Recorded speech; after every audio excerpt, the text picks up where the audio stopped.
প্রিয় দর্শক, আজ আপনাদেরকে একটা গল্প শোনাব। গল্পটা হচ্ছে সুখী মানুষের গল্প। এক রাজ্যে রাজা অসুস্থ হলেন।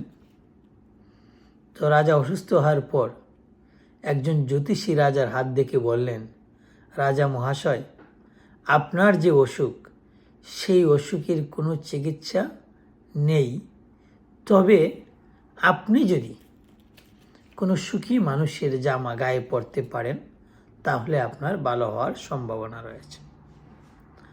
তো রাজা বললেন, এ তো সহজ কাজ, সুখী মানুষের জামা পরব, এটা কি আর কঠিন? তিনি সাথে সাথে তার রাজ্যের যে চৌকস বাহিনী তাদেরকে জানিয়ে দিলেন, যান আপনারা সুখী মানুষকে ধরে নিয়ে আসেন, আমি সেই সুখী মানুষের শার্ট পরব। চৌকস বাহিনীর সাথে সাথে বের হয়ে গেল। তারা একজন একজন করে জিজ্ঞাসা করলো যে আপনি কি সুখী? সবাই বলে না। এভাবে বলতে বলতে এক সময় সারা রাজ্যের প্রায় সমস্ত মানুষকে জিজ্ঞাসা করা হয়েছে। রাজার কাছে হতাশামূলক বার্তা আসলো, রাজা মহাশয়, আমাদের রাজ্যে তো কেউ সুখী মানুষ নেই বললেই চলে। রাজা তো হতাশ, এত পরিশ্রম করলাম রাজ্যকে সুখী মানাতে, কিন্তু আমার রাজ্যে কোনো মানুষ সুখী নেই, এটা কি হয়?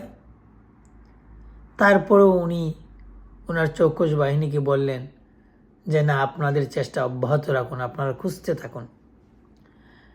কারণ রাজার জীবন মরণ সমস্যা, রাজাকে এই চেষ্টা অব্যাহত না রেখে থাকতে পারেন?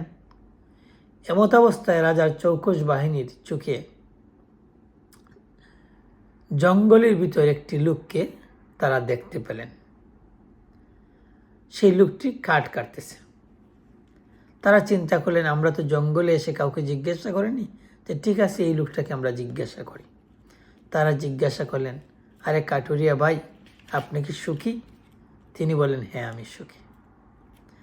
তারা আর ওনাকে কোনো কিছু বলার সুযোগ না দিয়ে সাথে সাথে তাদের গাড়িতে তুলে ওনাকে নিয়ে রাজদরবারে হাজির হলো এবং রাজা মহাশয়কে বলল, রাজা মহাশয়, আপনার আর চিন্তার কারণ নেই, আমরা সুখী মানুষ পেয়েছি, এই যে আপনার সামনে হাজির করলাম। রাজা মহাশয় তো তাকে পেয়ে আশ্বস্ত হলেন, এবার তার অসুখ সারবে। তখন তিনি দেখলেন সেই সুখী মানুষটির গা খালি। বললেন যে সুখী মানুষ আমরা তো পেয়েছি, কিন্তু ওনার শার্ট তো গায়ে নেই, ওনার শার্টটা তো নিয়ে আসতে হবে।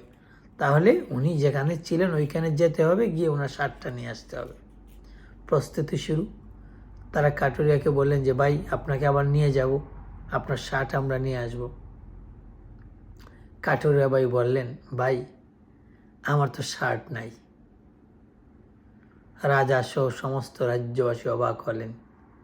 একটা মানুষ সারা রাজ্যের মধ্যে একমাত্র সুখী, এই রাজ্যে কত বিত্তশালী মানুষ, কেউ সুখী না, অথচ যে মানুষটা সুখী তার কোনো শার্ট নেই। আমার গল্পটা এখানেই শেষ। আমি বিশ্বাস করি প্রিয় দর্শক, আপনারা বুঝতে পেরেছেন, সুখের জন্য ধন সম্পদ অট্টালিকা বহু মানুষের প্রয়োজন হয় না। সুখের জন্য মানুষের যে কর্ম, মানুষের যে সততা, তার নিজস্ব স্যাটিসফ্যাকশনটা হচ্ছে গুরুত্বপূর্ণ। সবাই ভালো থাকুন, সুস্থ থাকুন।